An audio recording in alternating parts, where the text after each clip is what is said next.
Has anybody counted how many people we got? We've got a lot of people. We do have a lot of people. Wow.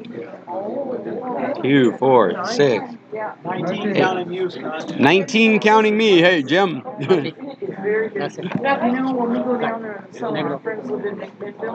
Okay, that's online. Let me get my checklist here.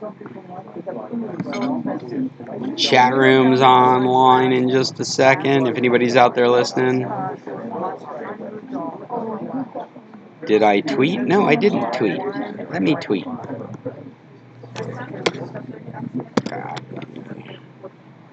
We love the couple of little restaurants that are right down there in the main. Good morning, Judy.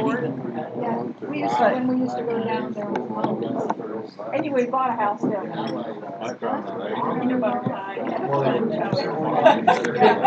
How was your house when you came back? Pretty good. No mold or anything? No. Oh, you were you here for the storm? No. But you came But right my after. housekeeper comes once a month and checks everything, and more often it's Yeah. I'm going up Thursday, and I'm wondering about this hurricane behind Willa, or Willis, or whatever it is. Are we? Well, Willow's going to turn and go. Wait, you're saying there's another one? Yeah, there's another storm behind it. Starts with a V. Yes, there is. It's like, do I have to bring all that patio stuff in? Maybe not for Willa. No, that one I'm not worried. Bargain grocery. Okay, we don't have anything on. We're getting toward the end of the alphabet, so it's time for the stuff to stop. That's a good point. Yeah. I'm going to be a thief. Okay. Vicente. Copy. I don't know why it's a V and she's a W. VW. That doesn't. Yeah. Okay. But they're saying now it's a post-tropical cyclone. So maybe it's falling apart. Good. Yeah, we don't, so we're not gonna get any of it. It's one of those you gotta No, walk don't every even say it out there. Maybe not even from Willa. No, I think we're getting this from Willa right now, aren't we? yeah, the skies have been fabulous with the new cloud. It was beautiful this morning. Except there are those black mosquitoes everywhere, or flies. Oh my God, there's mosquitoes all over the ranchitos. I Can't walked open out the in the door desert without getting this morning. attacked. It was horrible. They've sprayed Villahermosa, so it's not too bad. And they sprayed part of Ranchitos, but They did? Doesn't feel that way. that's what, you know, where Ron Hurley lives. I don't Got know. the hot dog stand that used to be the goodie store out there. Oh, okay. Yeah. I guess they sprayed there.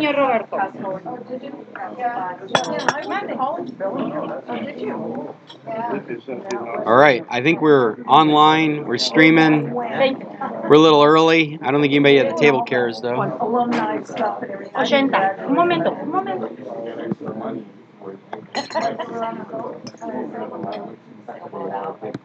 We're in the chat room. Yes, I So you did don't even tweet. no record. There we down go. here. You're not Okay. on somebody's books. Yeah, did you live up there? Just those down. Okay. 250 pesos. So 250 pesos for speeding? Is that what you were doing? running along. Running a light that you didn't run. Right. Okay. Red light. And then they also they give you a reckless driving on top of that. Right. Well, and if you fight with them, you'll give you another ticket for disobeying an officer. Yeah. Well, you can't really blame them right now after the murders. I would be extra on top of finding anybody I could. Well, I was driving very, very slowly. Did he have his lights on behind you? Did he have lights? No, there was no light. No, there were no cars behind me. That's why I turned and went over to the right-hand lane. I was on the street, right where the school is. That's what's And, about it. you know the market, Oh, yeah. just past Lay's? Yeah. The little one, the nice one?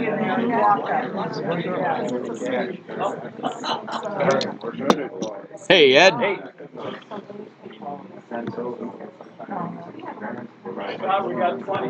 20 people. Wow. It's probably time to start. That's. We're like a full plane. We're taking off. That's right. Do you think the audience would be willing to join again? Barbara Joe. Oh, yeah. We had a good time out there. No, we went for a big booth. Welcome, welcome, welcome, one and all. I am Scott Stimson, and you are the San Carlos Computer Club. That's right. Ding, ding, ding, ding, ding. I want to thank everybody for being here. We've got 20 people at this table. That's pretty good for the fourth meeting. That's a lot of people. Make sure you get something that We might need a presentation house at some point. Well, I'm Scott Stimson. If you don't know me, I'm your local computer guy. If you have issues you're trying to solve or workflows you're trying to work out, if you need help figuring out a plan with your computer, I would appreciate it if you give me a call. I'd be happy to help you with it. I'm also happy to be here every Tuesday, helping you guys with any of the questions you have and bringing interesting topics to this meeting. I hope you guys have done the same. I hope you brought questions and topics that you're interested in talking about. And I'll just open up with, is there anything new somebody would like to bring to our group? Linda? Yep. Go right ahead. Okay, so I was just talking to Jim over here. If any of you saw the discussion about Wi-Fi on Telcel Wi-Fi on Viva, I did read some of that. Kind of a discussion going on. Well, yesterday, Astrid posted that she got this M4 Freedom. M4. M4. The number Freedom. 4. M4 Yes. Freedom. And it's from Telcel, and you can connect up to 10 units to it. Now, when I went down to Telcel, It's probably be a computer device, anything that would need Wi-Fi. yeah, and like your printer, your computers, your. I suspect 10 is an arbitrary number, basically saying you'll get awesome service with 10 or less devices on it. Correct. There's definitely technical schemes to put more devices than that on a connection. It'll go 25 meters, 82 feet. That's 25 meters. The Wi-Fi access point. Yes. Okay. And it's very small. Yeah, Very small. like the size of a phone. Yeah, very small. The problem is, if you're doing any kind of streaming, it's going to cost you. Well, and that's because it's like your cell phone. It comes with a data plan and has a bandwidth cap. And if you exceed that cap, you're going to be paying into that. You're going to pay a premium. It's actually, from what I read, it's in the discussion group. It sounded like it'll dial it down to 2 megabits a second. It down. Well, that's what they told me when I went down there. But Okay. when I went down there, they didn't tell me about this. They didn't tell me that you can travel with this. Now, Astrid says she takes it in the car with her. So Sure. They didn't tell me that. They told me that you couldn't travel with it and you could only use it with 2 units. So that turned me off because I was actually looking for to travel with it down to Guayabitos because we get to the hotel and have such horrible internet because there's just too many people. Well, what was the max bandwidth cap that you found? Because in the discussion group, somebody said 150 gigs? Yeah, 150 gigs right here, and then it drops it to 2. Really? Yeah. Can I see that for a moment? Yeah. I just want to see what you're reading from. Is that from Telcel's site? Yeah. This was 150 gigs is a lot. That's a lot. That's a lot, especially for one person. But not if you're streaming. Well, still, I mean, that's a lot if you're one person. It tells you on here that you get it, but I read it somewhere. And I wonder how much it is for more gigabytes. Like, do they have a pay $10, get 10 more gigs? No, they charge. I forget what the guy told me. I had it written down at home. Sorry, but you can look at this. So what does the thing cost? Well, that's the thing. It's supposed to be 8 to 10. Well, it's 4G, it's LTE. It has a Yeah. potential of 150 megabits a second, but they're guaranteeing up to 10. Right? Technically they could just flip a switch and they could give you 15 times that speed, but what they're guaranteeing you is 10. Yes, just like your Just phone. your phone. You could imagine that if your phone's not working in that area, this isn't going to work in that area. But 10 megabits a second is I mean, it's competition with Telmex. So if you can't get a Telmex phone line where you are, but you are able to use a cell phone, this is the same speed you'd get from Telmex. Well, see, being a wireless carrier, they have a bandwidth with cap. You're certain about the 150 gigs. I mean, I was thinking 10 gigs. Oh, really? I might be wrong. It says meet Telcel. I mean, that's what I want to have double checked, because if it's 150 gigabytes, that is a lot of bandwidth. But 10 is only guaranteed. No, you see, we're talking about two different things. It's important to make the distinction with these numbers. 10 guaranteed that we were just talking about is referring to the maximum speed that you can download from it. Whereas when we're saying the 150 gigabytes, we're talking about how much you can use that connection for. So, I mean, the simplest example I could give is, and this is an unrealistic example, but it's easy for you to wrap your head around it. Say somebody put a 150 gigabyte photo in your email, then you've used up your monthly allotment downloading that photo, right? And then it drops to 2 gigs. Or, If you go over your allotment, oh, it it's drops from 8 to 2. wait, And no. that's the You're problem. talking about the speed. The speed Yeah. drops from If you 10 go megabits a over- second if you to go 2 over megabits a your second. allotment. That's right. So if you go over the 150, we're speculating 150. I don't see anything here. The only place I've seen 150, if in the discussion group they said 10 a month, then it would be totally believable to me. But because they said 150 a month, we need to double check that number, because that's a lot. That's a lot in a mobile carrier world. That's a lot. My cell phone only has 8. Right? The contract I have with Telcel only has 8. And so this is a mobile hotspot. Typically, they have bandwidth caps very similar to what the phones do. So we wanted You only have 8. What do you mean? 8 gigabytes of data each month. You don't have unlimited? Well, you have unlimited, but it dials down your speed after 8. No. Yeah. Are you sure? On your phone from Telcel, that's the plan I have. I have unlimited calling and texting in the United States, Mexico, and Canada, and I have unlimited data up to 8 gigs fast that goes through all 3 countries. I have like 3,000. 3,000. Well, you have 3 gigs. That's what they're selling, 3,000 megabytes. You have 3 gigs. Oh, okay. A month. 3 gigs. And so in the discussion group on Viva, somebody said 150 gigs a month. I don't think that's true. I want that verified. I would believe 10. I believe 15. I left my phone at home.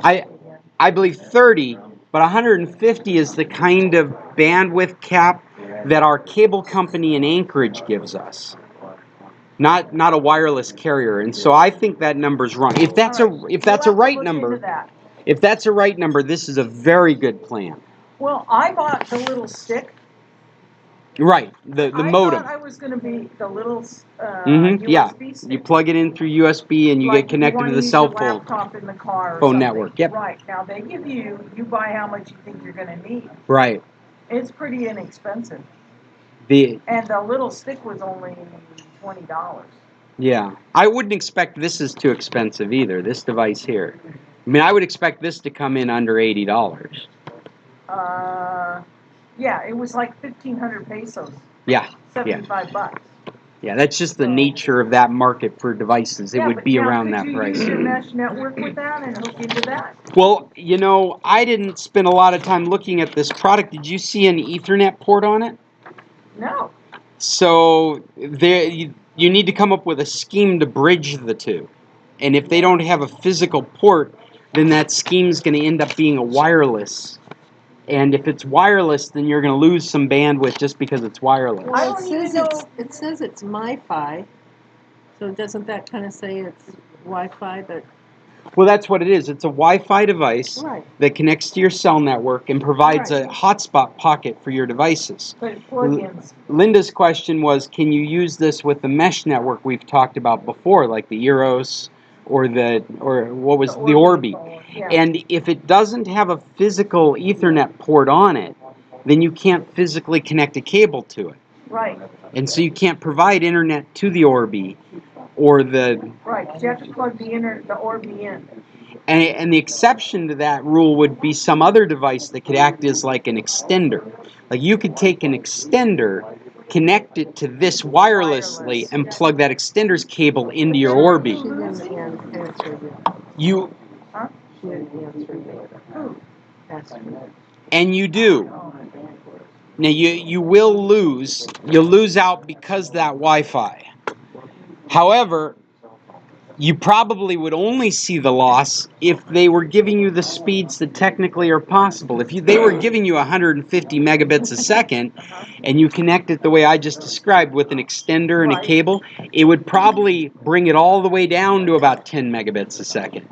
Because Wi-Fi just, it gets interference at that speed. Right. It becomes unpredictable at that speed. So whereas if you could plug a cable in, you might be able to take advantage of 150 megabits a second. More than likely, you would not be able to take advantage of that. Now, the speed they're guaranteeing you is right around the speed that I would expect you to get, so maybe doing the Wi-Fi it would be a nominal problem. Telcel talking. Dang it. I think I might be looking at the same thing. Yeah, what it doesn't show is any Ethernet jack on it. Yeah, right. It doesn't show the back of it or anything. Yeah, and I suspect it doesn't have an Ethernet jack on it. It's mobile, isn't it? But the other thing to think about here is if you wanted to do this, and traditionally you don't want to do this unless you have no other options. And that's why I say if that 150 gigabytes a month thing is real, this is a real competitor to Telmex. If that 150 gigabytes thing is real. I don't think it's real. I think somebody misquoted something in the discussion group. So this is a valid option when you're in an area that's not covered by Telmex, Megacable, Juan System, X-Pro. You don't have a direct TV dish or a direct, well, what do they call it now? Direct way? Okay, look. This is the mini Wi-Fi traveling kit. Mm-hmm. It's got all these connectors. Right, but it doesn't have Ethernet. And that's what you would need to connect it to a mesh network. These are all about connecting it to your devices. Yes.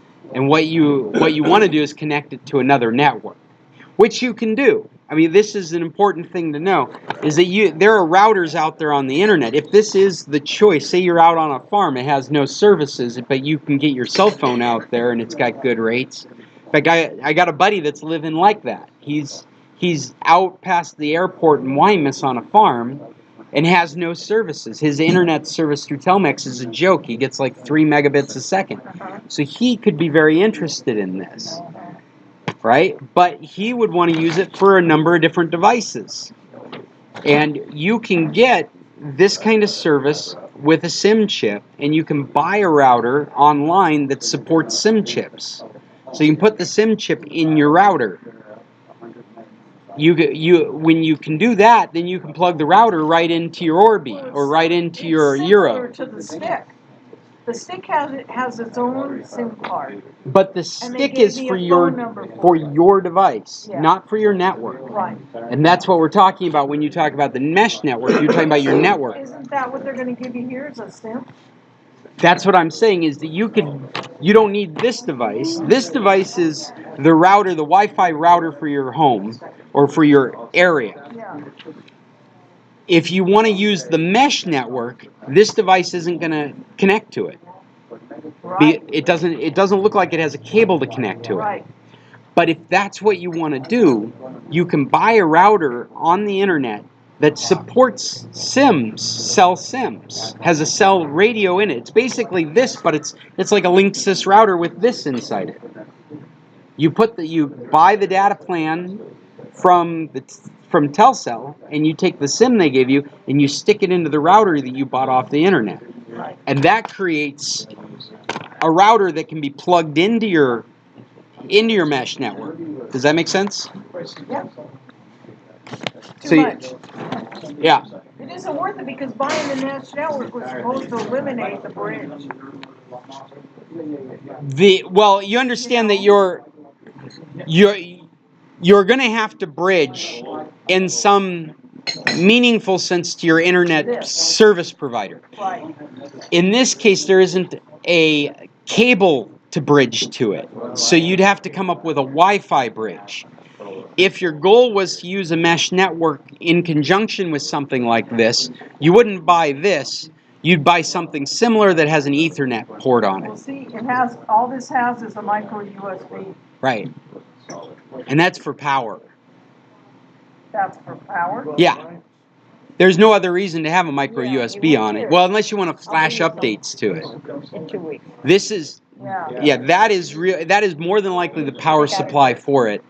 And it's using micro USB because there are European regulations now that all these devices have to support micro USB so they can interexchange their chargers. Can I change the subject? Have I beat this to death? Wait, you got a question? Stop anywhere and pick up mail to go out and be late first. Let's give Bob a second here. What's your question, Bob? Oh, do I you have, want me to take me? I have an Amazon tap, You want Okay. me to mail it? Not a problem. and I put in How can I get my it to you? router number on the backside of the router in Tucson. Trying to. Last year, I had my Is it Amazon ready? tap, and I had the number put in from my Mexican router. I didn't do anything, and I expected the tap not to work, but it worked anyway. Is there a... The reason it works is because your Amazon account keeps track of your Wi-Fi networks. Oh, really? And so when the tap saw itself in one of the known networks, it just connected itself up, just like your laptop does. What else does Amazon look at? Big brother. Everything. Everything. Now you're worried. It's really funny to hear all these concerns about security with Google and these other services, whereas we're always freely just giving all this information to Amazon. It's like they're behind a curtain just collecting all this data and really not you want to shop online, right? That's kind of their approach to it.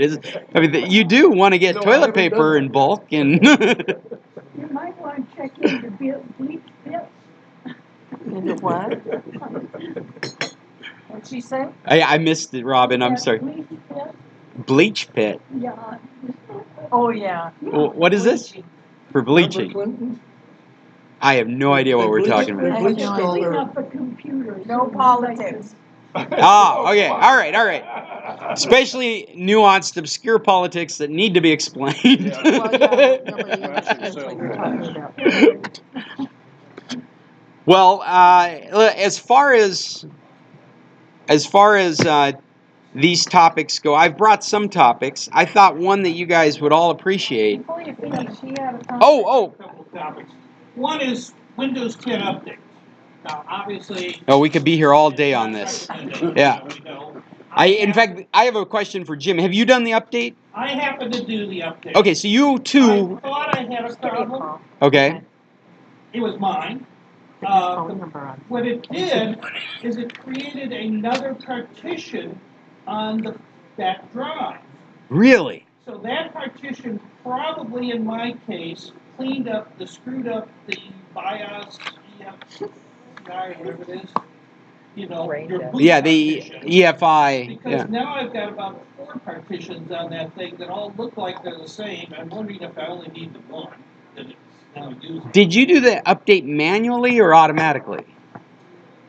Did you let Windows I was Updates about do to it, or run a did you pen in a couple of days, and I didn't want it to happen while I was traveling. So did you download it and install it?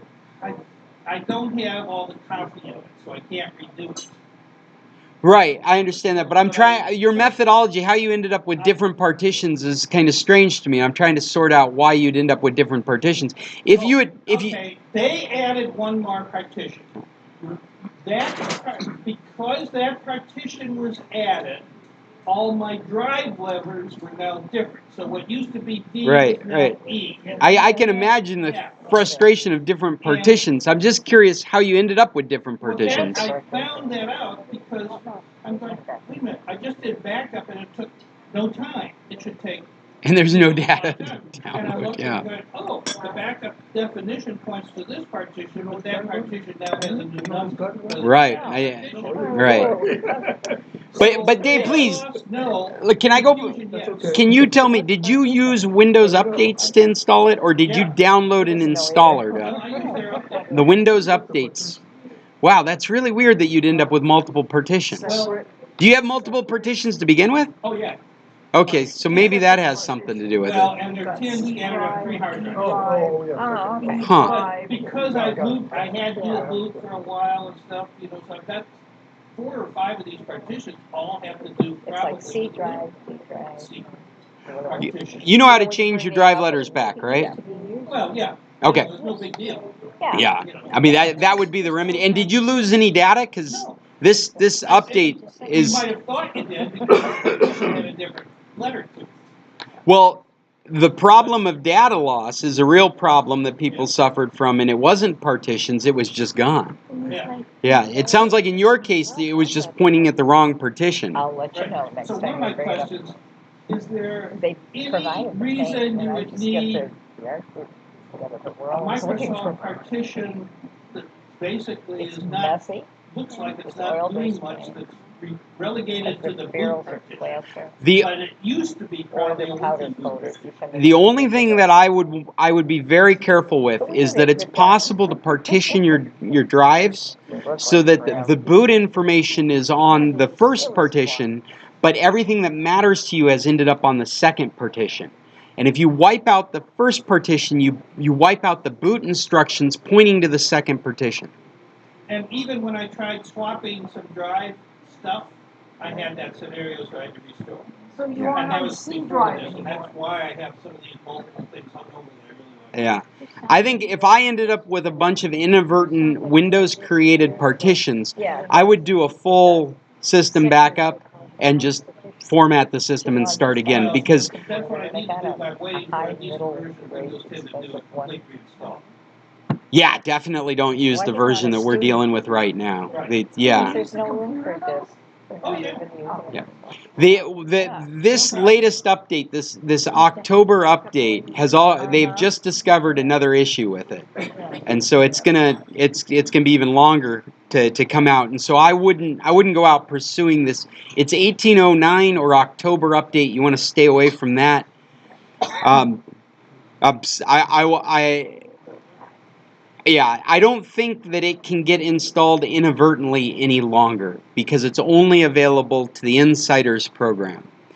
But what I was just reading about, is that they have discovered a bug with the zip file, the zip tool in the operating system.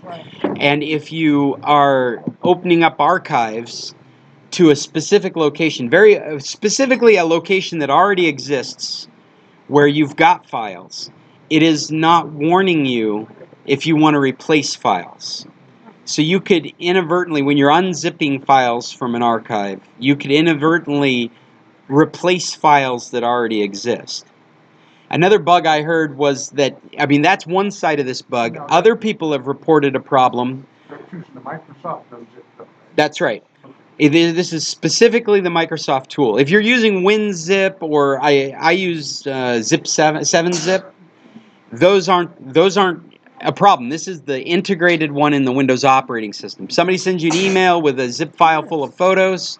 You double click on that. It opens up those files. You can drag and drop them somewhere. Say your workflow was to just drag and drop them into your pictures folder next to the thousands and thousands of pictures you've been collecting over the years. If for some reason those pictures have the same title as other pictures in that folder, you could replace those old pictures inadvertently with no reasonable way of recovering the old pictures. Now, the pictures isn't the issue. The replacement is the issue. I'm using the pictures as an example of how this affects your life. This is a real life scenario. Somebody sends you a zip archive full of pictures. They happen to title them with names that you're already using in your picture library, and you pull them out of that archive and stick them in your picture library. Now those old pictures are gone, and all you have are the new pictures. And there was no warning. There is no warning that you were going to do this, and it's the no warning that's the issue. No way of pulling them back. There's no way of recovering those old pictures unless you've got a backup system in place, because for all practical purposes, you've deleted them and put new things in its place. It usually tells you that there's a file in there of the same name. You Yeah. want to replace it. That's right. Add to go That- could be an option, but you're telling us that option didn't exist. That does not exist in this latest update, the one that was deleting people's data. It also has this other issue. It also has this issue with opening up zip archives. And what Gary just described is exactly the behavior that it should be doing. When it finds a file with the same name, it should go, hey, there's already files in this folder by this name. Do you want to replace? Do you want to cancel? Do you want to continue to copy with a different name? It'll put like copy 2 on it. And that's what's not happening when you're opening a zip file. When you're just moving files around, that still works. There's nothing, no problem. In fact, if you were using this operating system, a quick fix to this would be drag it to the desktop and then drag it to the desktop to your pictures. Then it would give you a warning saying, hey, these pictures have the same name as other pictures. There are workarounds for this situation, And it but don't have to be the same picture, just the same name. just the same name. That's the issue. Just the same name.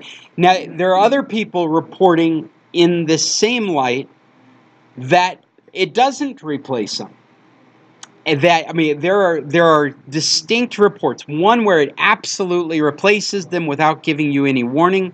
There are other reports where it looked like it was going to replace them. It gave the progression bar. It showed files moving from one location to the other. But when it got there, it never saved. Actually, I misspoke. It never got there. What you are left with is a folder with the exact same files in there, Makes sense now. not the replacement I was files. working on a flyer, did part of it, went off somewhere, came back, and when I went to finish it, it wouldn't let me. I don't I think- changed the name of the flyer, and then I could. I start don't over think again. it's the same thing. And the reason I think that is I think the majority of people here have not gotten this update. I think that I think Jim and Dave are probably the only people here. It's the kind of thing that I might have gotten, but I was aware of these issues beforehand and Is this never within bothered. the last 2 months? Yeah. Because they have a new computer. I'm thinking maybe they installed it with the computer. Well, if you're concerned that you are suffering from these kinds of problems, on the Windows button with the right mouse button, click on that and choose System. It'll bring up a window in Settings, and it'll show you, if you scroll towards it, I think the language... Well, yeah, you could do that. System's a nice thing to know about because there's a lot of extra information there. It'll tell you things like your processor and how much memory you have. But if you scroll down, it'll go to Windows Specifications and it'll tell you the version number. And you want to be at 1803, and it's 1809 that's having these issues. This deals with pictures only? No, this is not a picture issue. This is a zip archive issue. Okay, so, I used the picture analogy just so that you can wrap your head around the kind of problem this okay, is. you used one word that hit me. Okay. That was, you can't reasonably pull this back. That's right. You can't reasonably recover these Reasonably. pictures. That's right. Could you, as an expert, could you pull it back? There's a chance that we could recover it, but we would be using disk recovery tools. Okay. The very nature of disk recovery is that once you realize you have a problem, you need to shut everything down. The more the computer gets used, the less likely you can recover that data. I mean, because what essentially has happened is that file space has been freed up to be used by the computer. And so the computer, as it's chugging along, it'll just run right over that data. And so if you realize that something like this has happened, the first thing you need to do is shut down the computer, pull out the hard drive, take it to somebody like me so that we can do some data recovery on it. And hopefully we can recover those documents that are important to you. This is essentially what Microsoft is doing for the people that lost that data, is that they have been giving out free copies of a recovery tool, and they've been giving them free consulting on how to do it at home. If you've been using the computer this whole time since the update, and only now realizing your data's gone and calling Microsoft for help, they'll still help you in this manner, but your chances of full recovery are really small because you've been using the computer the whole time. I got a couple other things. Basically, all on. Hey, Dave, give me 1 second, because I think that the important thing here for all of us to take away is that Microsoft's quality control is really bad. That this is another example. Taking a drink. Sorry. Right then. Just a little thing he's throwing out there. This is not a hard problem to solve, but Microsoft can't seem to solve it. They are trying to push software out to us, big pushes, twice a year. They're trying to do it without a normal person having to worry about what's going on. I mean, it's like you're in here at the computer club and your mechanic's out there changing your car motor without letting you know. Right? So when you come out and your car starts up and it makes a different sound or it doesn't start, you don't know what's going on because Microsoft has decided to give you this operating system as a service. The thing to take away from this is that this is another example of a problem they've been aware of for 3 months, and it didn't get enough recognition from them to resolve this problem before it goes out. And the only reason that it's not really being talked about is because the data deletion bug was so, it's exponentially larger than this problem. That this is passé compared to losing all the data in your computer. This is just a little bug. News is not talking about this because it was discovered again 3 months later as still existing after they pulled this update for the data deletion bug. No one should be a seeker. I don't know if you heard my seeker. Microsoft has a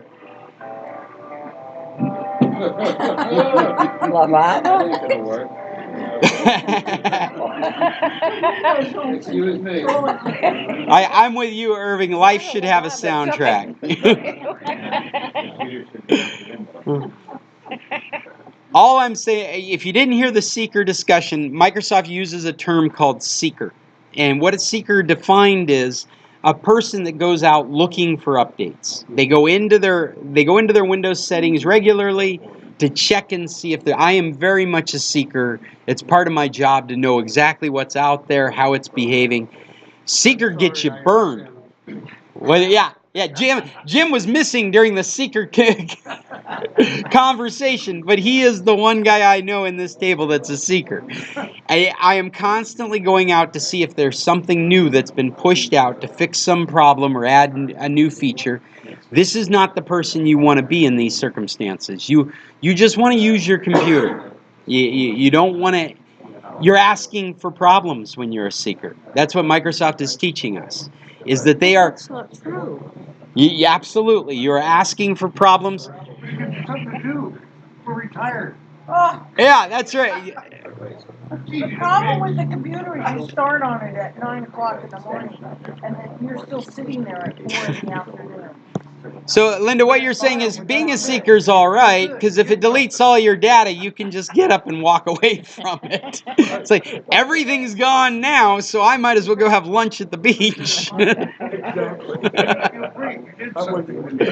Right, then you go to dinner. Microsoft's got to get their shit together. Both these problems could have been resolved long before they started hitting real people's computers. And it's just the way they're doing troubleshooting that's the problem. I'm sorry, Dave, you had another thing that you're going to... I just wanted to get that out there. Streaming, I have three things. Okay. Streaming. First off, on Viva, I posted a very good article that compares all the many VPNs, which ones will work with Netflix, etc., Amazon, etc. I posted the link for the article there.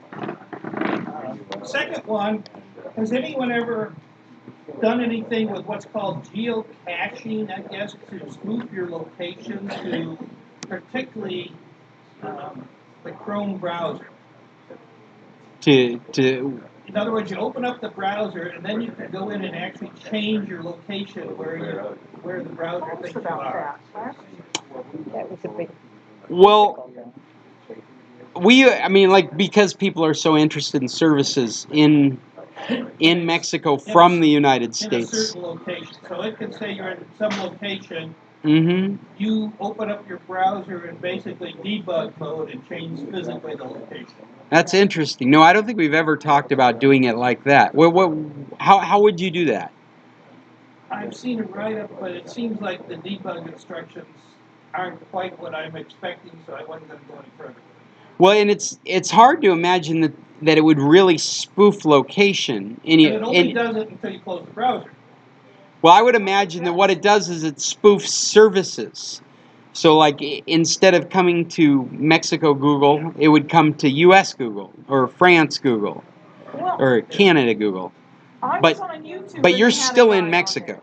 Okay, and the third one I have is a new streaming service. It's sold under 4 or 5 different names. They're all out of Florida, and it's done by Omniverse One World. Omniverse. Company seems to sell the rights to use this service to, like, Skyscreen Stream TV, Wiki Live TV, Tiki Live, they sell it to 5 different services I saw, all of which operate out of Florida, the same area. And what this is they say it's quasi-legal, as I guess is what you'd say.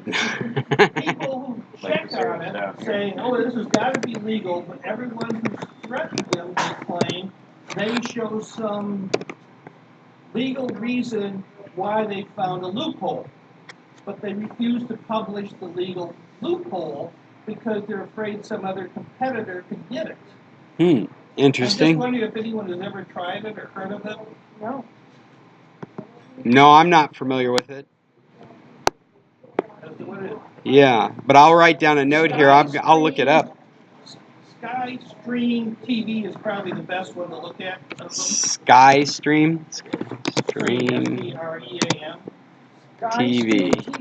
Yeah, as a name. Well, is it just like IPTV that's illegal?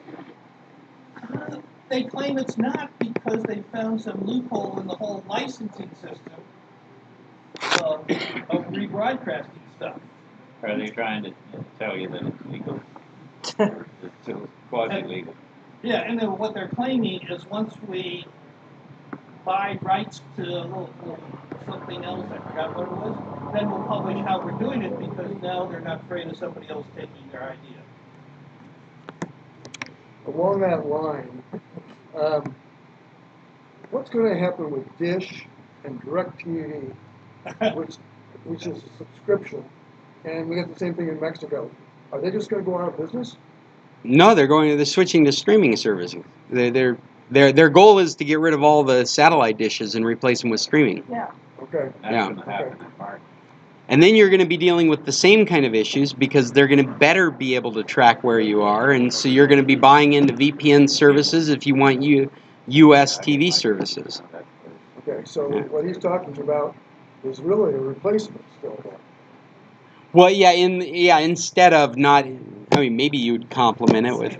Okay, let me say about my IPTV service. You cannot use a VPN with it. Well, it's not necessary, is it? No.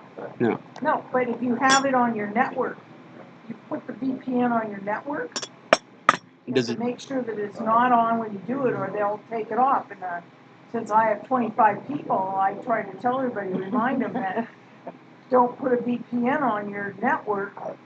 If you've got it on your laptop or something, fine, but don't put it on your home network, because if you don't have it off, then it's going to be Okay, so what you're a saying is that problem. So that's what I'm saying like about running the IPTV over a VPN won't work. No. Not You on can my have it. You can have it service. run beside the service. Like you could have it on your laptop, and that Or would be another fine. router. Or another router that has a VPN. Right. But your box that you've been using will not run if it's going across the VPN. Correct. Okay. Okay. That's good to know. So that's what I'm thinking about DirecTV. That may not work. Yeah. That might be their. It doesn't work with Netflix. I mean, we're having to use smart DNS if you want to use Netflix US, Right. because the VPNs typically don't work. They don't work. They don't work reliably. They're always. It's like whack-a-mole. They're constantly finding. The Netflix catalog is so big now down here. Well, that's a different discussion, though, right? I mean, we're really talking about whether the VPN would work with DirecTV or not. Yeah, I'm wondering. Yeah. The article I mentioned is very good about that. It mentions certain VPNs that do a very good job of getting around the different sources like Netflix. Right. And yes, some of them might go out of service for a period of time, but they'll come back with something more. I have to say, I mean, I don't use something regularly, but out of my customers' experiences, I think that smart DNS is the best. That's one of the ones that was rated best. In my case, it went out of service for more than a month in the location I was trying to use. Oh, wow. And they admitted it. They said we're But I'm not talking about their their VPN service. I'm talking about their DNS service. Okay. Yeah, because they do have VPN service as well. But it's Only for registered users. yeah, it's the DNS service that has been so reliable. DNS? I don't. Okay. No, I don't do any of that. So right now, people that are using DirecTV or Dish, they're paying big dollars Right, for those for services. those services. Why do that? I mean, if what you're getting is free, it's bound. Well, there are good reasons. Like you could be in a crappy location in the country club that only gets 2 megabits or 3 megabits a second, but a DirecTV dish works just great. Well, that's just a matter of going down to Telemex and saying, improve the service in this one area. Come to Loma Del Yeah. You might be. We've seen how effective that is. Okay, but that is fixable though. Well, sure, but it's fixable in the way things around here are fixable. There's still holes in my road. There's still my neighbor. When they finally do send water down my street, my neighbor's place still springs a leak. I understand that. However, you go to Europe and you go to other places like Thailand, and it's $5 a month compared to $100 here. Yeah, but the basic wage is $3 a day. I know that. Same thing down here. But Bob, I think your original question is why would you do streaming, or why not do streaming instead of DirecTV? Right. And I think that it depends on your situation. If you've got crappy internet, maybe I don't think that the mobile hotspot is 150 gigs. If it was, that would be the solution. We got to find out. I suspect it's 10 gigs a month. So that would be a valid. If you were out in an area that had lousy internet connection, you could get DirecTV for your TV viewing, and you could use this for your email and web surfing. You wouldn't do any streaming across it, and 10 gigs would be enough. You wouldn't have to worry about paying any additional fees for going over. But if you're using this thing for streaming, I'm calling it 10 gigs at the moment. You would eat it up very quickly, and you'd be paying these overage charges for that data. So you would weigh the price of those overages against the monthly cost of having DirecTV when it comes to your TV entertainment. Well, if you're streaming with a box right now, like here, Mm-hmm. you need 3 to 4 megabytes in order to even the box so that you don't have all the freezing. Otherwise, you get the constant freezing or the downgrading of quality, right. But you definitely need about 3 megabits free. That means 3 megabits a second of internet coming into your house not being used by anything other than the streaming device. So if you start using your tablets, somebody else is over on their laptop, you're gonna. That's what I'm talking about. That's the only place we've seen that listed. That's the only place. This post is the only place we've seen that said. Right. Wait. I have both services. I have the streaming and I have the DirecTV. But I continuously have to go back to the DirecTV because streaming is not working. There are problems. At times it works well, at times it doesn't. Yeah. Oh, you're talking about DirecTV streaming. Well, I'm talking about subscription with DirecTV as compared with streaming IPTV. Oh, okay. I hear what you're saying. But is that because you are where you live? Is that the reason it's streaming? It's just not as efficient. The service is not as efficient. DirecTV always works except during the storm. So you're paying for convenience. Yes. Yeah. That's absolutely what Irving's saying. What are you saying about your IPTV? It has glitches. At times you're watching and you have a problem with it going off.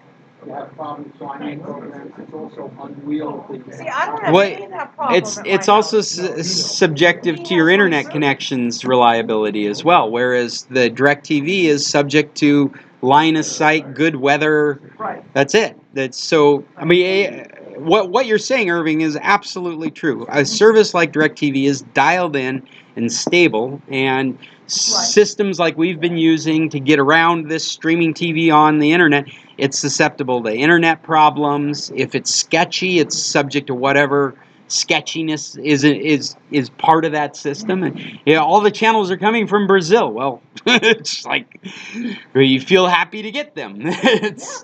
Sometimes they don't work. That's okay. In an hour, maybe they will. You don't have those kinds of experiences with DirecTV. That's the major reason. Of course, if money is not an object, it don't matter. But if money is an object, then you would go to the streaming with its inconveniences. Because DirecTV charges a lot of money. Yeah. Hey, if we can keep pursuing this streaming thought process, I wanted to know if you guys were aware that Roku has won their legal battle in Mexico. Oh. They are now distributing their equipment in Mexico, and as of this morning, their entire portfolio of equipment can be bought from Amazon.mx at the same price as if you were buying it in the United States. Another thing is that the Roku Stick Plus is one of the highest rating values for your money as far as streaming devices go. It's a 4K stick that at its price point and what it offers is one of the highest rating devices out there. And now you can buy it from Amazon in Mexico and have it sent to your door in Mexico. What's the programmers are going to be having fun again? It's around $80 for that device. But what is really impressive is the entire catalog. And this is last year, I don't know if you remember me saying, watch Roku in Latin America, because it's only Mexico that they've been blocked. And they have just pushed through Latin America. They are set up to, they just went forward. Okay, Mexico, you don't get anything of what we're doing. And they put together channels and distribution services. They've got competitive pricing. They've got equipment everywhere. And now they're bringing it to Mexico because Mexico is finally allowing them to do it. So they are set. What is really funny is you go to Amazon.mx and you look for Amazon streaming equipment. They've got one device to sell you in Mexico, and it's last year's stick. It's the one that's too slow. It's the one that you don't want to own. So you're on Amazon. There's a whole collection of Roku devices you can buy from, and there's one Amazon device that you can buy, which I wouldn't recommend. If you wanted to, I think the Amazon device is a better device, not the one I'm talking about. But if you can pull from their catalog, if you were to buy a streaming device right now, I would buy an Amazon stick, 4K stick. I think that is the best bang for your buck. I think it gives you access to things like Kodi if you want to use them, the Radiosity that Scott Bailey's been touting around. You've got access to your Amazon Prime account through it, Netflix. I think that the Amazon stick is really the best value. You can't buy the Amazon stick in Mexico. I'm talking about the Amazon stick. Right. If you were looking for a Roku, though, there's absolutely no reason to bring it down from the States anymore. You can just buy it right from Amazon and have it sent to your door here in Mexico. So you buy a Roku stick. You can buy a Roku now in Mexico. I know. The device I would recommend is the Amazon device. Can't get that in Mexico. Have to get it from the States. Oh, you do? Oh, Yes. okay. That's the distinction I'm making here. Is it's surprising Amazon hasn't released their products in Mexico. Roku has. If you're looking for a Roku device, they're amazing devices and they're readily available. You don't have to figure out somebody to bring it down from the States for you. You can have it delivered right to your door. Also, when you set up your Roku down here and you want U.S. programming, you have to use a VPN to set it up. That is In the very US. good. Yeah, Otherwise, there's going to be all the Mexican channels. that's right. Right. Yeah. So you still have to set it up. Thank you for mentioning that, Jim. You just need a VPN. Well. Yeah, you need to find. I mean, like you could bring it to somebody like me or somebody like Jim or somebody that has a VPN and just go through the interview process on that VPN. Okay. Then you'll have a U.S. Roku account, and then yeah, All right, so how about the Amazon? Should you set that up in the US too? it's not necessary Oh. The Amazon, The- the U.S. Amazon. is to buy. better.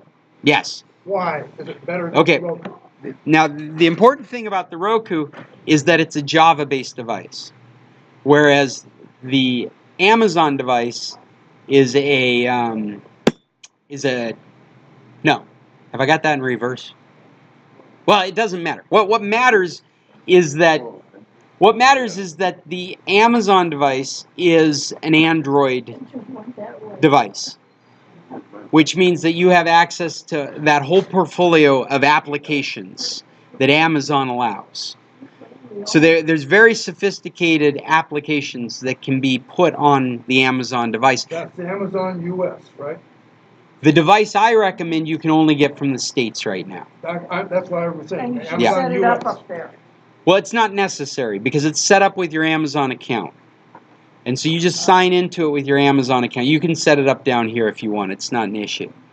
Well, it's still subject to whatever's licensed in this area, what your Amazon account allows you to have in Mexico. It's still subject to that unless you put it across the VPN. Well, we tried to put IPTV on, not the Fire Stick, the TV, the little square one. That's the Amazon TV. Oh, okay. The Fire TV. What is that called? Is it called Box? Yeah. Okay. Yeah.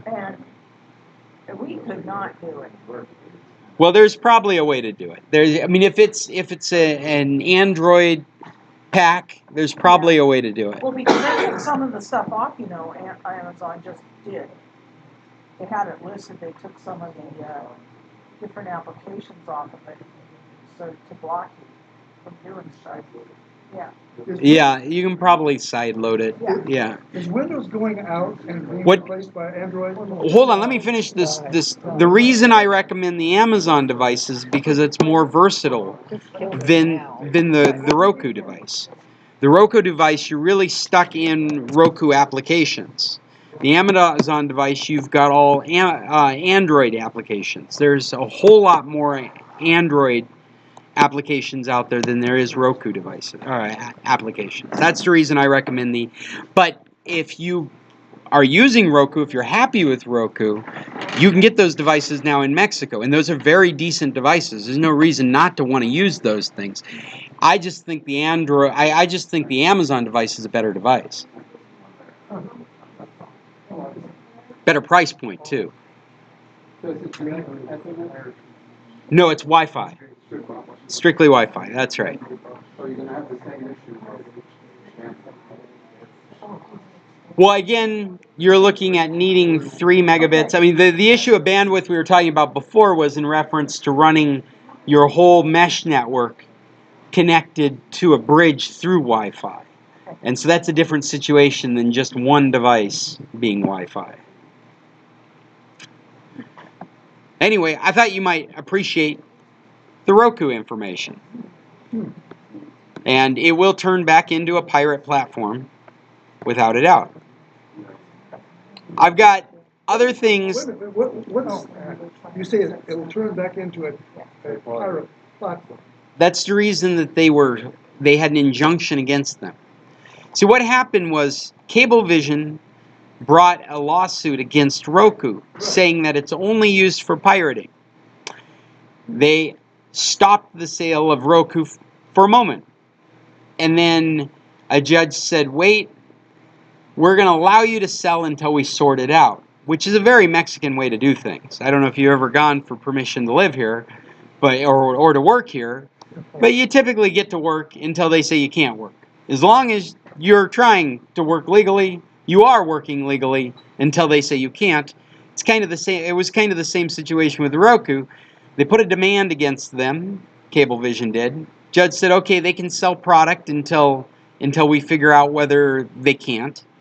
And then they put an injunction against them saying, no, we're taking away your ability to sell product. So for the last year, I mean, they were able to sell product for about a year. Then last year around January, last year around January, they had this injunction put on saying, nope, you got to stop selling product. Now they've won that original case that said that they were a pirate platform and they can't be used in Mexico. They won that. So now the whole thing's been lifted and they've dumped a whole bunch of product into the Mexican market. That's very reasonable because at US prices. Yeah. And unless you're proven guilty, the Mexican way seems a whole lot better than the American way. Well, Really? Yeah, Really? at the moment. Really? So you're thinking DirecTV will be by March? That's what I've been told. Oh, just kill me now. They can't do that. Well, there's a way to get it, but it's not, down here it's probably more difficult than it would be. Well, I just talked to somebody that talked to Chava, and she told me that it was just going to cost too much money to do. That's what he told her. It was going to cost too much money to continue to be able to get DirecTV down here because they're going to change it so much. Wow. If you tell them you have an RV, That's what he does. Somebody last week was saying that. Irving. Was that you, Irving? That they're going to maintain those RV accounts? Yeah. That's they're gonna, you know what they'll do? They'll start doing it like Netflix changed over to streaming from sending out discs. They're gonna have an RV account. It'll be the only account left on satellite dish, and they'll charge a premium for it because it's a special case operation, and they'll keep that in place until everyone gets sick of paying the special price and find an alternative for getting their streaming service. I'm speculating. Yeah. Well, now Yeah. get that Alaska Hawaii edition, everything was going to cost. Even though I paid for the service, they knew I was in Mexico and wanted me to pay in Mexico, but that stopped, and now I put on the service and it just plays. Yeah. Somehow I- they just sent out an email this week from DirecTV about the streaming. Yeah. They've always included it. I know it's something that came out before. Well, I suspect, I'm just speculating, but I suspect we'll watch it run the course the same way Netflix did, is that they will offer it in conjunction, and then pretty soon they will piece it off and say, you know what, if you just do our streaming plan, it's half the price, right? And then for those RVers out there that still need a satellite dish, they can buy the original plan, but it's twice as much as what we're now selling. And it's because streaming doesn't require them to maintain any infrastructure. They don't have to have satellite dish installers. They don't have to. They don't have to send stuff up to a satellite. If they're gonna do streaming, why can't they just have the satellite? Tell the RVers a little thing with an antenna on it, rather than Well, satellite. you pose that as a question. I see that as exactly what they'll do. Yeah. I mean, maybe your old dish will still work, but the point is, what you're taking down is streaming. It's not traditional microwave TV reception. It's going to be streaming. It's just going to come through a satellite dish instead of an internet provider. And you're quite literally paying for them to be your internet provider for the streaming service. In Tucson, all you get now with DirecTV is streaming. That's it. Yeah. I have a dish on my house, doesn't work. Doesn't do anything. Yeah. This is the way this is going to go.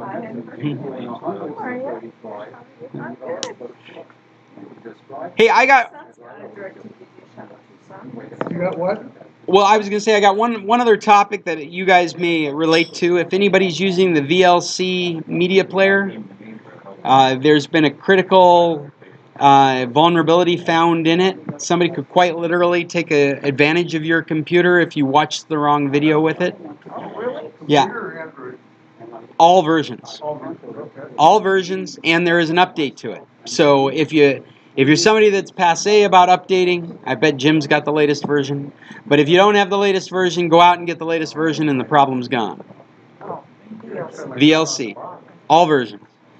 Android, Windows, Macintosh, all versions. I thought that was relevant to this group. Also, there's an interesting topic that I just came across today talking about app stalking. And this is something that I think we probably weren't aware of. Repeat that. Well, App stopping? App stalkers. Stalking like a stalker, right? And I think I'm kind of making up some of this terminology, and some of this was quoted from the article. But maybe you're not aware of this, but every application that you install in your mobile device can access, their developers can access your data. You have agreed to share that data, but you're also uniquely identified. Every mobile device has a advertiser's ID associated with it, associated with you. So that advertiser's device allows these applications that you've chosen to share to follow you around the internet and see your preferences, see the things that you're doing. Do things like you're using an app like Amazon to look up a new coffee maker, and when you go to Google, coffee maker pops up in your... Absolutely. Right? No matter what you do, you go shopping. This is because of your unique advertiser's ID number. Well, what is being discovered now is apparently when you uninstall an app, it stays.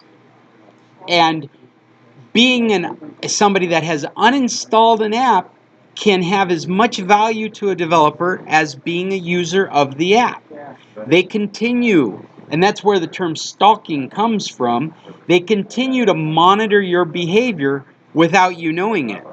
So there's 2 points in this. One is, if you're not aware, all these apps that you have installed in your device, whether you're using them or not, have been given the permission to follow you around the internet. You may have installed something as a toy and never used it again, but it's still sitting on your device. That toy is still stalking you around the internet. It was thought that if you uninstalled these applications, that kind of behavior would stop. Apparently it hasn't. There is a large industry that's cropped up in the gray area. In fact, there are groups. Adjust is a name. Apps Flyer, Monengage, Engage, Localytics, Clever Tap. These are the names of companies that have made their business stalking people that have uninstalled applications. You hire them as a developer to find out about your uninstallers and what they're really interested in. So you can collect that data from people that have uninstalled your app, and you can, at the very least, I want to say at the very least, but I think at the very worst, they're pushing their app in front of your face again. I don't think that actually it contributes to sales. So at the very least, they can do that. I think it's one of the worst things they could do because they're blatantly identifying themselves as somebody stalking you, and you uninstalled the app. Why would you want to have anything else to do with it? I think the bigger concern is they're looking at your behavior, and they're trying to, maybe they're selling their advertising data to somebody that could use that behavior. Like, you're not interested in their app, but because of all the behavior they've been able to identify, somebody else's app is the one that should be advertised in front of them. There's not a lot, I don't know what to take away from this. I think for me the big thing is this is inappropriate behavior. I think the stalking of uninstallers is going to quickly go away because it breaches Apple and Android's terms of service, and so it's going to become it's just now igniting. So we're going to hear more of this in the next couple of weeks, and I would bet these businesses that they're going to be pivoting very quickly, because Apple is going to and Android is they're going to put together a system to block this kind of collection, because it breaches their terms of service as developers. These people are going to see their apps being like the apps that do this. They're going to see them pulled out of the app stores until they can comply with the terms of service, and then they'll get put back in the app store.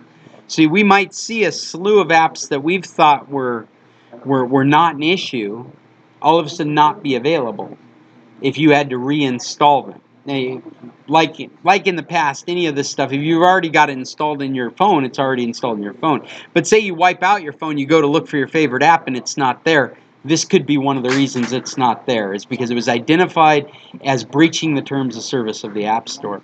Okay, so they're gonna get rid of the word security and put it down as, they're gonna change the name to, Well, I think the important thing to take from this, Bob, is every app you have installed has permission to watch you across the internet on your device.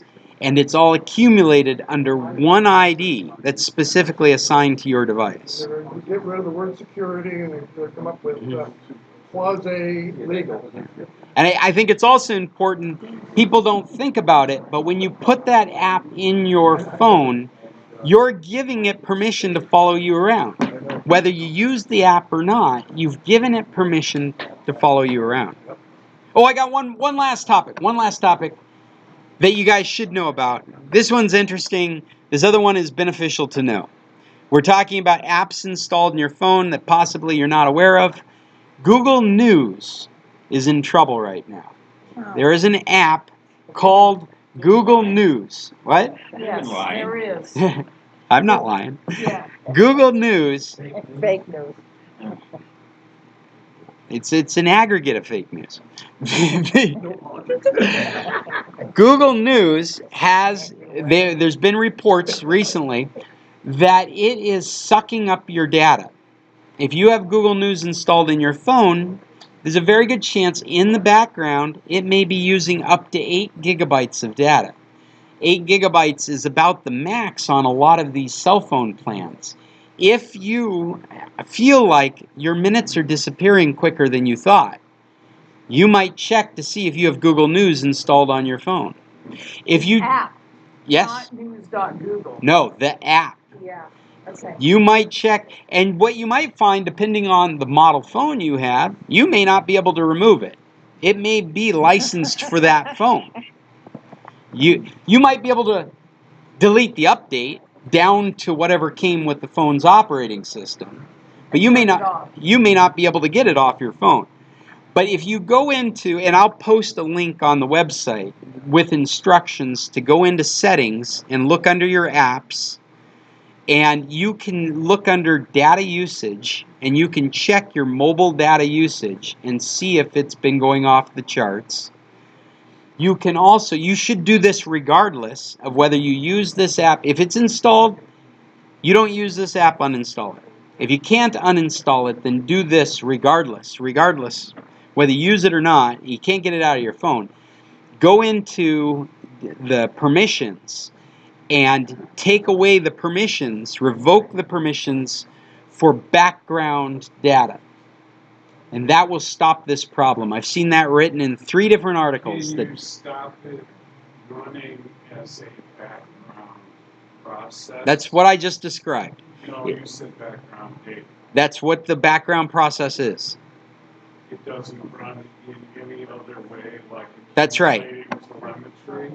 That's exactly, well, no, I mean, you're getting into a discussion that we already had about tracking. If you have it installed, it's tracking where you are on the internet. Every app is. But in this case, what's happening in the background, for some reason, it's downloading ridiculous amounts of data into the app so that it's ready for you to read. And it's going up to 8-10 gigabytes a month. So it's wiping out your data plan. So this one thing will fix it.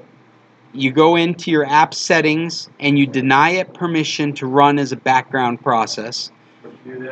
You do it in your settings, under your apps, under permissions.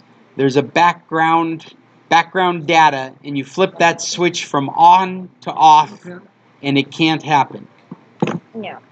No. Oh, here, I got one. Got one? Wow, I got lots of topics. I guess we'll have to save some of this for next week. Yes. Yeah, because Ed had a topic he wanted to say and you didn't let him say it. Damn, I'm a bastard, Ed. I'm sorry. But it's nice that you know it. You can belt it out now, or I'll put it on the list. It'll be okay. We'll do it next week. I'm gonna remind you of it next week. I'm putting it on my list right now.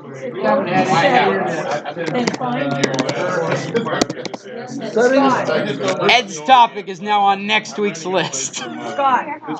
Hey, do you need help? No. Okay. I am. I'm going back. I'm gonna.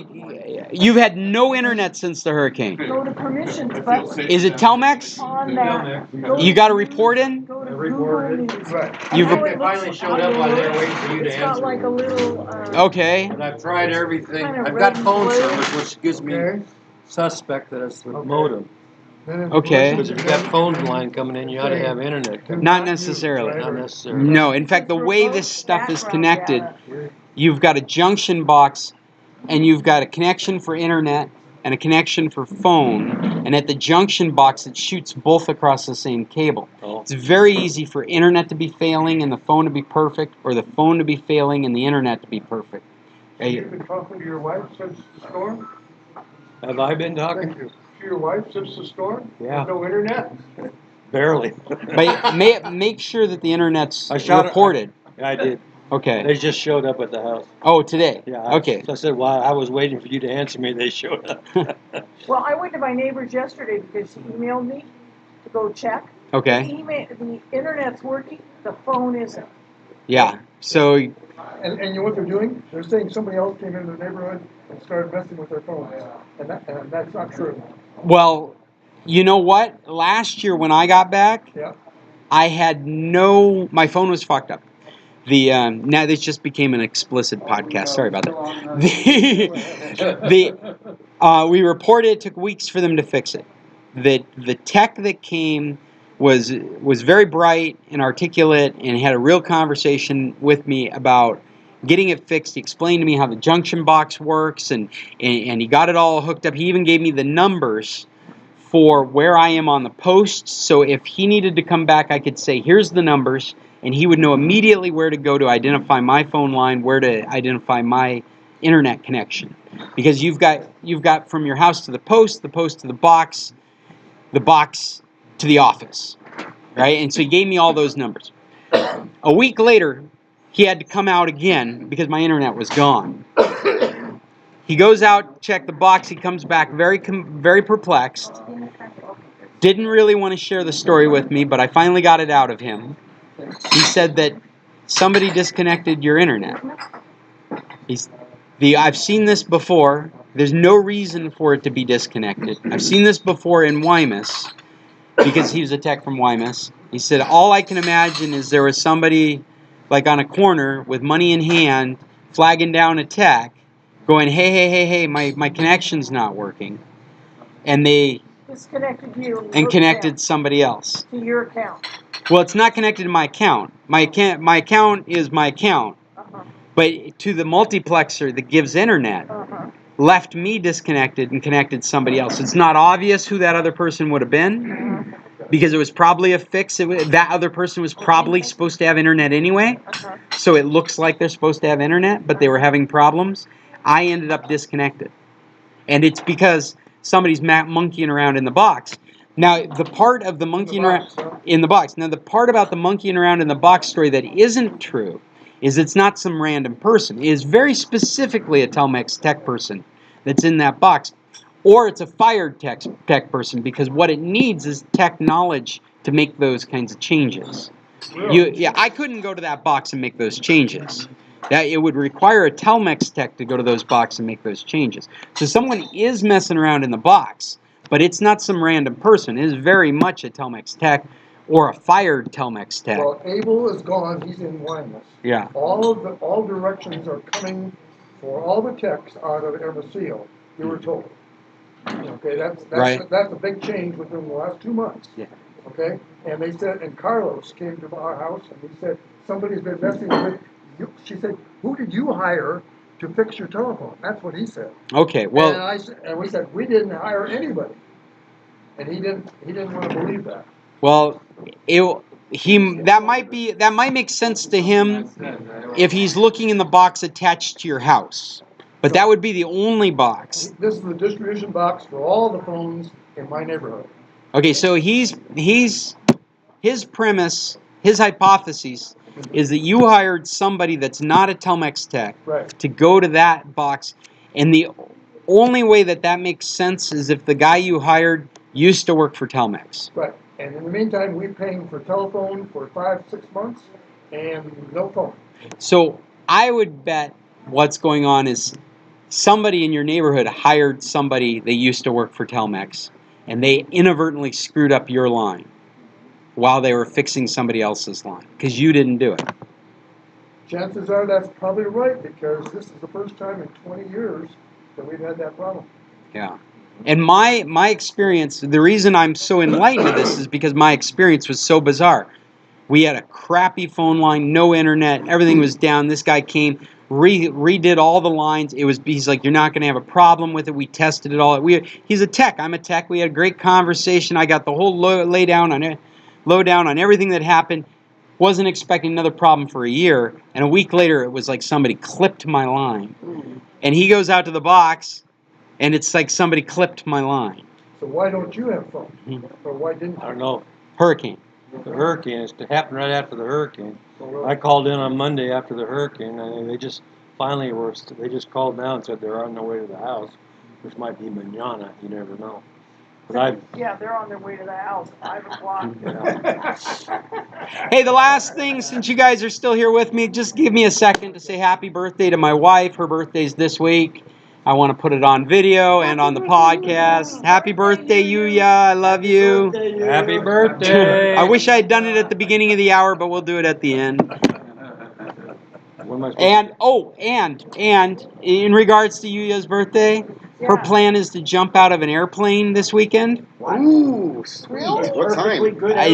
A perfectly good airplane. It's probably going to happen around 9 o'clock on San Francisco Beach. I won't share that on the podcast. I'll let her tell you. 22 or 23.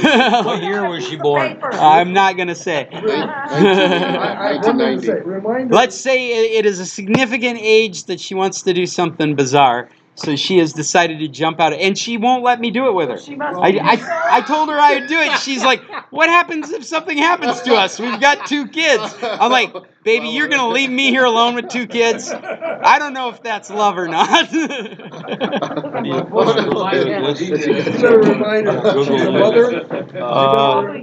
Man, is she doing it? Is anyone else doing it with her? You know what's funny is we were talking with Vince and Inez. Well, that's what I was and Dante's birthday's at the same time, so they were gonna pose it to him as something he might want to do.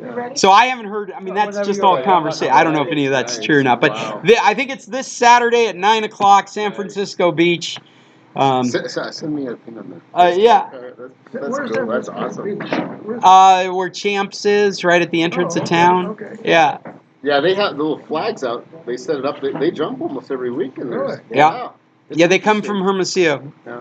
Oh, really? Well, I thought they were coming from Guaymas. I've done airplanes. Well, no, I think they come from the Guaymas airport, but the group's from Hermosillo. Yeah. Okay. Okay. Let's see here. See you guys later. See you, James. Bye, Ed. Bye-bye. Well, we want prevent phone from sleeping. We're looking for anything that says background. Your operating system is listing it different than mine. Mine was very clear. No, that's battery stuff. You want background. Maybe modify or do it. Add or remove accounts, fine. You want another one that I know will work, even though we can't find the one that people are saying would be to turn off mobile data for that app. What version of the operating system are you running here? I have no idea. It's a pirated AT&T that's been switched over to Telmex. Let me turn this off and we can look at it again. This has been Scott Stimson from International Computer Solutions, coming to you live from Tequilas with the San Carlos Computer Club. Thanks for all your interest. We meet here Tuesdays from 9:15 to 10:15. 75. Every week. And we try and solve the world's tech problems one question at a time. If you have problems, well, computer problems, go ahead and get a hold of me. If you're online or in San Carlos, you can find us through internationalcs.net or give our call locally. It's 226-0209. Call our offices. If you're interested in the San Carlos Computer Club, check out anything that says scclub.org. Check out our YouTube channel. Check out our blog. Check out our podcast. You can find it in most podcatchers. Just search for the San Carlos Computer Club. Again, this is Scott Stimson saying Tech On, and I'll see you next week.